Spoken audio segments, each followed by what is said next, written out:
Then Paul, looking earnestly at the council, said, Men and brethren, I have lived in all good conscience before God until this day. And the high priest, Ananias, commanded those who stood by him to strike him on the mouth. Then Paul said to him, God will strike you, you whitewashed wall. For you sit to judge me according to the law, and do you command me to be struck contrary to the law? And those who stood by said, Do you revile God's high priest?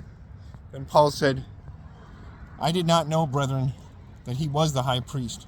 For it is written, You shall not speak evil of a ruler of your people. But when Paul perceived that one part were Sadducees and the other Pharisees, he cried out in the council, Men and brethren, I am a Pharisee, the son of a Pharisee. Concerning the hope and resurrection of the dead, I am being judged.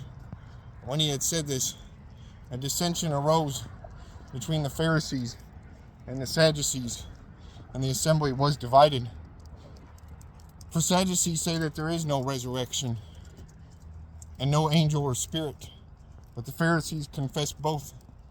Then there arose a loud outcry, and the scribes of the Pharisees' party arose and protested, saying,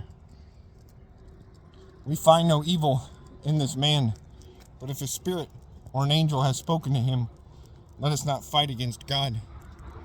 Now when there arose a great dissension, the commander, fearing lest Paul might be pulled to pieces by them, commanded the soldiers to go down and take him by force from among them and bring him into the barracks. But the following night, the Lord stood by him and said, Be of good cheer, Paul, for as you have testified for me in Jerusalem, so you must also bear witness at Rome. And when it was day, some of the Jews banded together and bound themselves under an oath, saying that they would neither eat nor drink till they had killed Paul. Now there were more than 40 who had formed this conspiracy.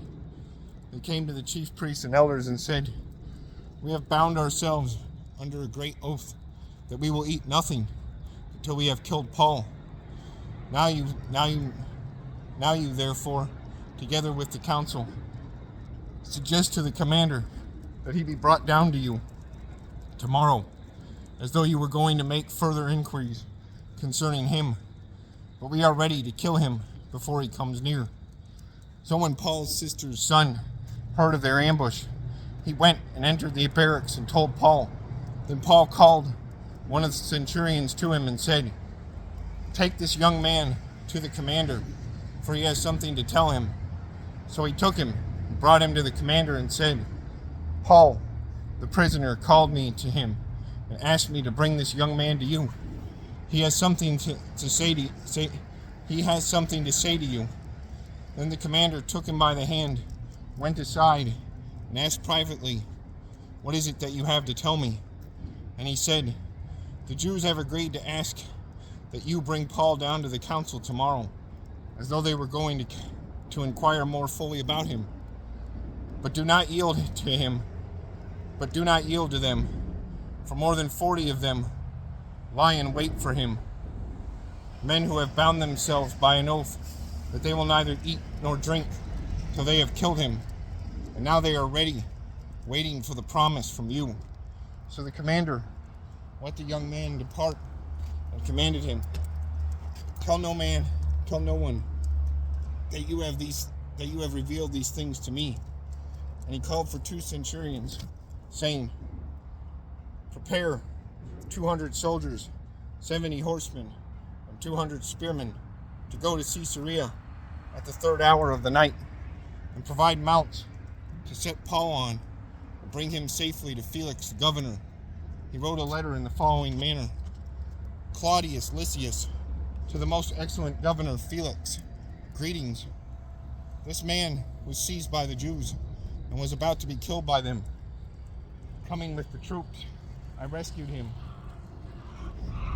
having learned that he was a Roman. And when I wanted to know the reason they accused him, I brought him before their council. I found out that he was accused concerning questions of their law, but had nothing charged against him, deserving of death or chains. And when it was told me that the Jews lay in wait for the man, I sent him immediately to you, and also commanded his accusers to state before you the charges against him. Farewell."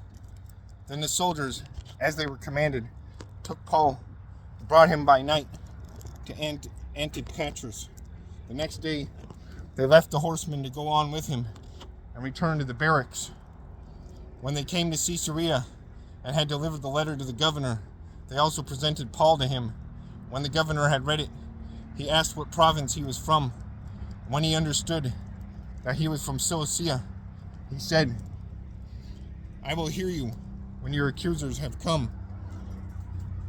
And he commanded him to be kept in Herod's praetorium.